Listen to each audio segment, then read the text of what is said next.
আসসালামু আলাইকুম। আশা করি সবাই ভালো আছেন। বাংলাদেশের প্রতিবেশী রাষ্ট্র হচ্ছে মায়ানমার বা বার্মা।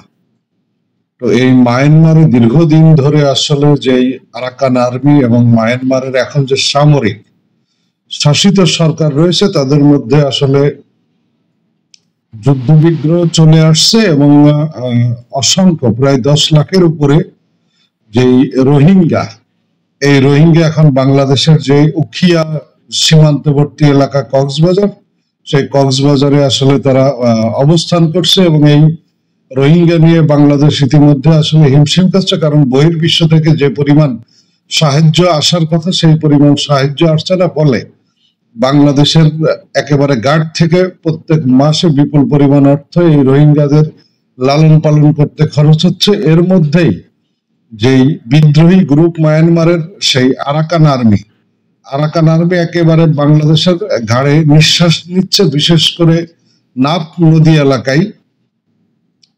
কক্সবাজারের টেকনাফে ফেরার পথে নাপ নদী থেকে মাছ ধরার 4টি নৌকা সহ 19 মাঝি মাল্লাকে ধরে নিয়ে গেছে মায়ানমারের সশস্ত্র বিদ্রোহী গোষ্ঠী আরাকান আর্মি।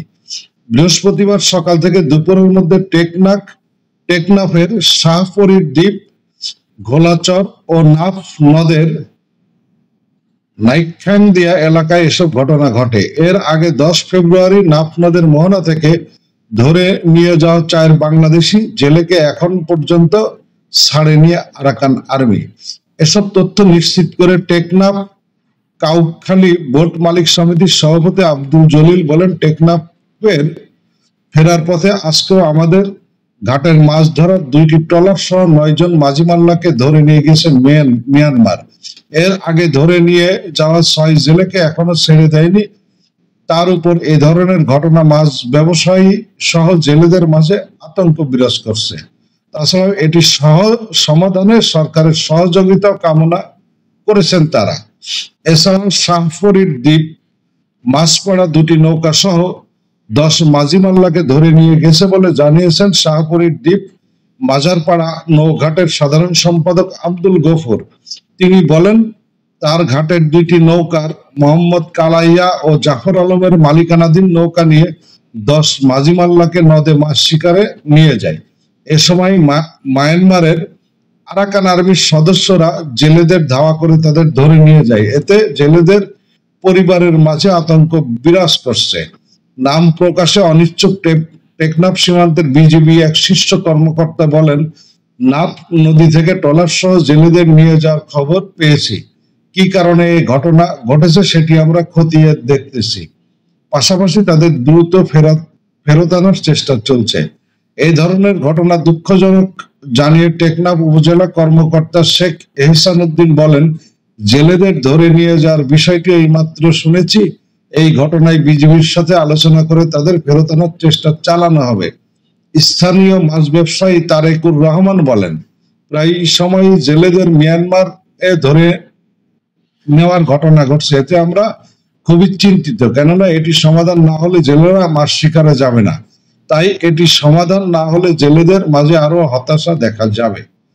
এর আগে গত বছরের 6 অক্টোবর সকালে টেকনাফের শাহপরীর দ্বীপ জেটিঘাট থেকে 6টি মাছ ধরার ট্রলার সহ 58 জেলে গভীর সাগরে মাছ ধরতে যান। তাদের 9 অক্টোবর অপহরণ করে সেদেশের নৌবাহিনী। এ সময় মিয়ানমার নৌবাহিনীর টহলরত একটি স্পিড বোট থেকে বাংলাদেশি একটি ট্রলারকে লক্ষ্য করে গুলি চালানো হয়। তাতে 3 জেলে গুলিবদ্ধ হন। গুলিবদ্ধ অবস্থায় একজন ঘটনাস্থলে মারা যান, পরে জেলেদের ফেরত দেওয়া হয়।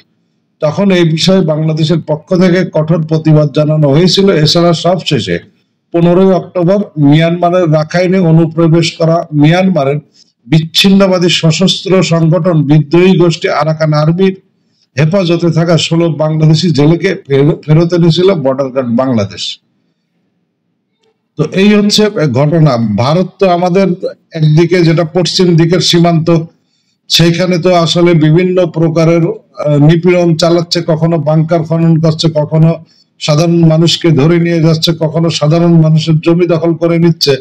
আর এই যে মায়ানমারের যে সাম্প্রতিক সহিংসতায় গত কয়েক বছরে সেইখান থেকে রোহিঙ্গা একেবারে ঢলে ঢলে আসতেছে, একেবারে জনসমুদ্র আসতেছে। সেইগুলো আমাদেরকে আসলে আন্তর্জাতিক চাপের কারণে হোক বা যে কারণে হোক জায়গা দিতে বাধ্য হচ্ছে।